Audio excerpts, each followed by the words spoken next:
नमो अरिहन्ताणं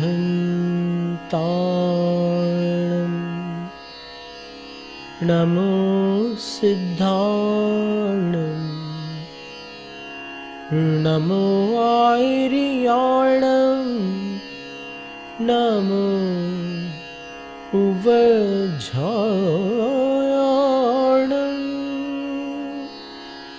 नमो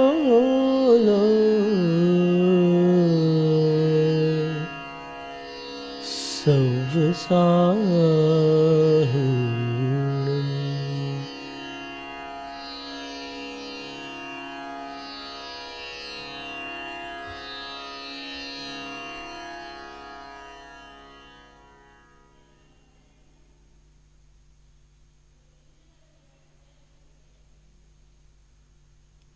सर्वार्थ सिद्धि ग्रंथ में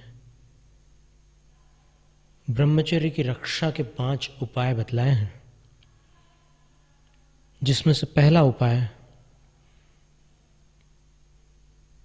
स्त्रियों में राग बढ़ाने वाली चर्चाओं को सुनने का त्याग, उस तरह के संगीत को सुनने का त्याग,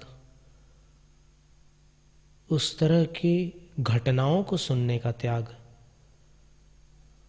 और उस विषय में जो कुछ भी है श्रवण इंद्रिय के द्वारा जो चीज अपने भीतर आ सकती है और अंदर पाप उत्पन्न हो सकता है, उसका त्याग करना है। ये त्याग की बात तो बड़ी सुंदर है, लेकिन मन कभी खाली नहीं रहता। आपने एक चीज छुड़ा ली तो फिर उसको तो किसी की आवश्यकता है, तो अब क्या दोगे उसको? तो उस समय जो भी विशुद्धि वर्धक बातें हैं, कथाएं हैं, उपदेश हैं या संगीत है, उसके माध्यम से भी मन निर्मल हो जाता है। एक चीज को सुनना छोड़ दिया, कोई और चीज सुनने लगे, जिसको सुनने से अशुभ विचार आते थे उसको सुनना छोड़ दिया, और जिसको छोड़ने पर शुभ विचार आते हैं उसका आलम्बन लिया। ये सत्य है कि वस्तु तत्व शुभ और अशुभ से भी भिन्न है, लेकिन अशुभ से निवृत्ति हेतु शुभ का आलंबन अवश्यंभावी है। आज तक इतिहास में ऐसा कोई दृष्टांत उपलब्ध नहीं होता कि जो अशुभ से शुद्ध हो गया हो। तो ऐसे में संगीत का भी एक आलंबन हो सकता है, जिसमें आप विभिन्न रागों में भगवान की भक्ति में लग गए। कीर्तन एक बड़ी प्राचीन पद्धति है जो जैन परंपरा में मान्य रही। वर्तमान में सनातन धर्मावलंबियों के मंदिरों में सायंकाल राम कीर्तन, हरि कीर्तन आदि अनेक प्रकार के कीर्तन होते रहते हैं। श्री राम जय राम, श्री राम जय जय राम। बस ये राम नाम की रट वो लगाते हैं, और इससे मन में निर्मलता भी आती है। वास्तव में षटखंड आगम की पहली पुस्तक में धवला टीका के अंदर लिखा है कि अरहंत ये शब्द भी अपने आप में मंगल है। इसका अर्थ किसी की जानकारी में हो या न हो, लेकिन ये अपने आप में मंगल है। इसको नाम मंगल कहते हैं। स्थापना मंगल भी है, द्रव्य, क्षेत्र, काल, भाव मंगल भी है। कुल 6 प्रकार के मंगल बतलाए हैं। तो ये जो महापुरुषों के नाम हैं, जो पवित्र आत्माओं के नाम हैं, वो नाम मंगल का काम करते हैं। और कीर्तन क्या है? लयबद्ध आराध्य के नाम का बारंबार उच्चारण करना कीर्तन है। जैसे आदिश्वर प्रभु हैं, ब्रह्मचर्य के विषय में कहते हैं कि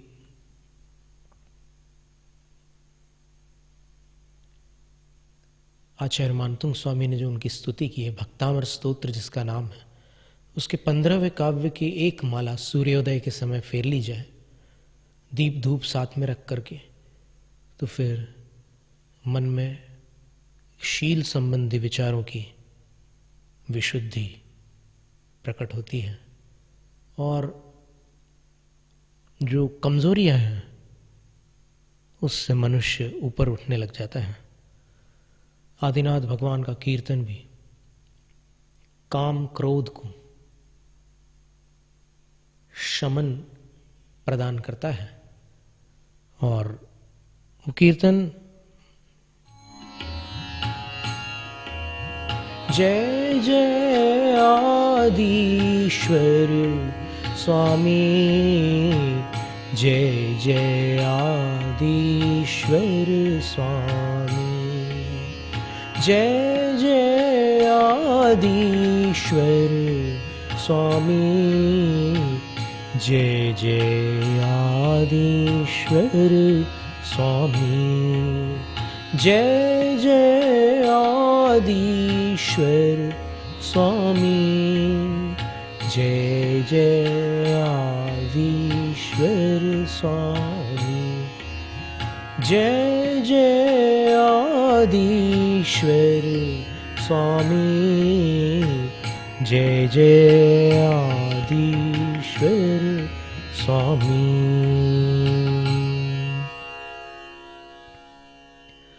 लगातार कुछ समय तक भगवत कीर्तन करने पर मन विकारों से निवृत्त हो जाता है, अंदर एक पवित्रता का संचार होता है और चूंकि भगवत नाम है उसको साधारण नहीं समझा जा सकता।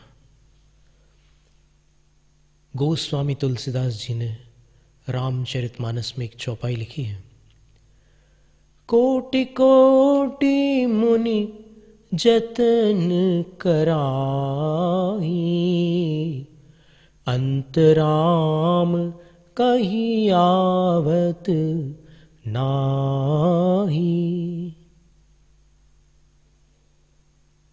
करोड़ों साधु कोशिश कराते हैं, प्रयत्न करते हैं कि इसके मुख से अंत में राम का नाम निकले, लेकिन नहीं निकलता। समाधि भक्ति में एक बड़ा सुंदर काव्य है, उस काव्य में आचार्य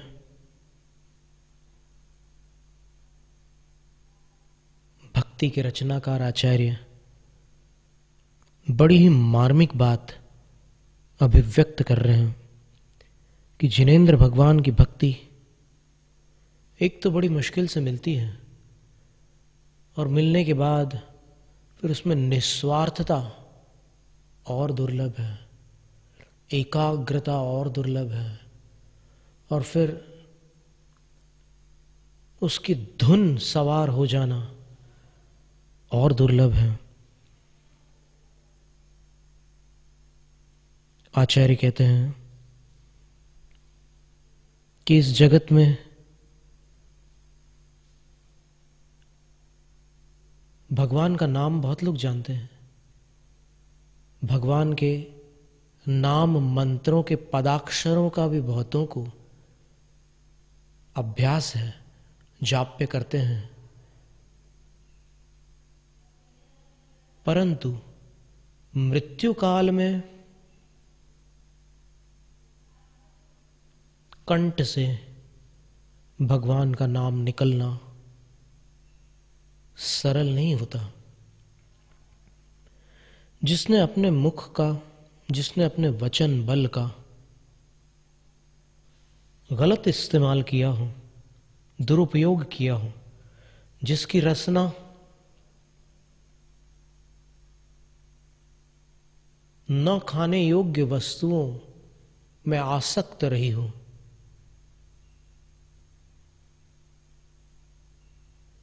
जिसकी वाणी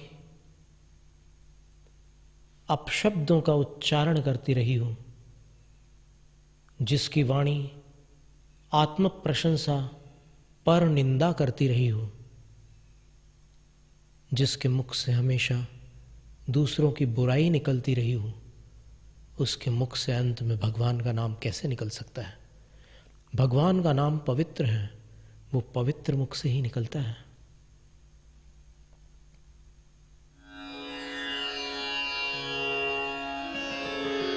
किसी कवि ने लिखा है,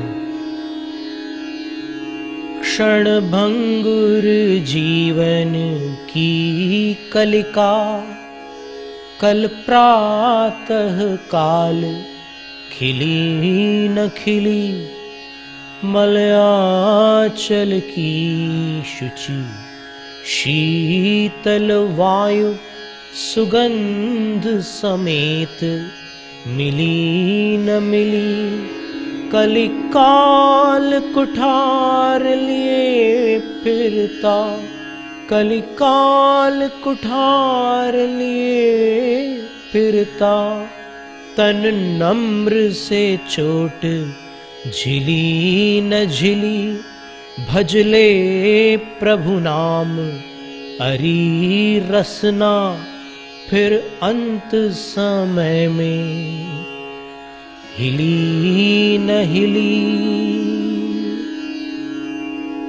समाधि भक्ति में आचार्य महाराज भगवान से प्रार्थना कर रहे हैं। क्या प्रार्थना कर रहे हैं? आबाल्यात् जिन देव देव भवतः, श्रीपादयोः सेवया, सेवासक्त विनेय कल्पलतया, कालोऽद्ययावद्गतः, तान्तस्याः फलमर्थये तदधुना, प्राणप्रयाण क्षणे, तन्नाम प्रतिबद्धवर्ण पठने, कंठोस्त्वकुण्ठो मम।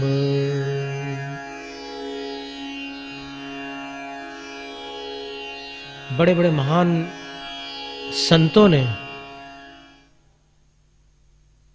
ऐसी प्रार्थना की है प्रभु से कि हे प्रभु, मैंने जब से होश संभाला, मैंने बचपन से ही आपके चरणों की सेवा की।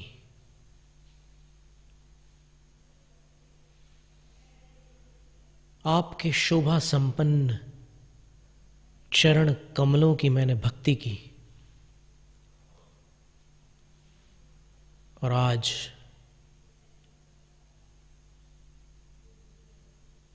मेरी गिनी चुनी श्वासें शेष रह गई है।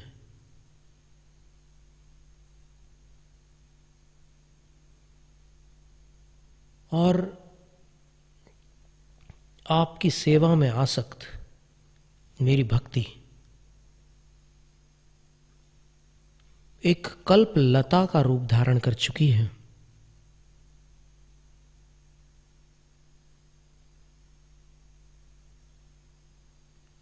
तो हे प्रभु,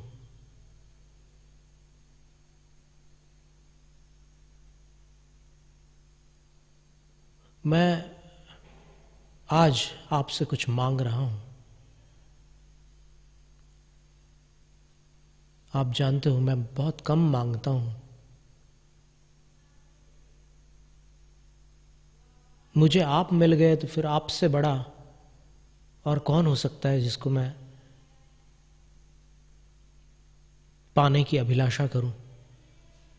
और आपसे छोटी वस्तुएं मुझे प्राप्त हो जाए, ऐसी मांग करने में मुझे संकोच होता है। पर आज मैं एक प्रार्थना कर रहा हूं आपसे। मैंने इतनी भक्ति की, तो उस भक्ति का फल मांगता हूं। वो भक्ति तो कल्प लता के समान है। जैसे एक कल्प तरु होता है, वैसे ही कल्प लता होती है। कल्प तरु से वांछित फल प्राप्त होता है। जो मांगो मुंह मांगा प्राप्त हो जाता है। कल्प लता से भी मैं याचना करता हूं, यही प्रभु,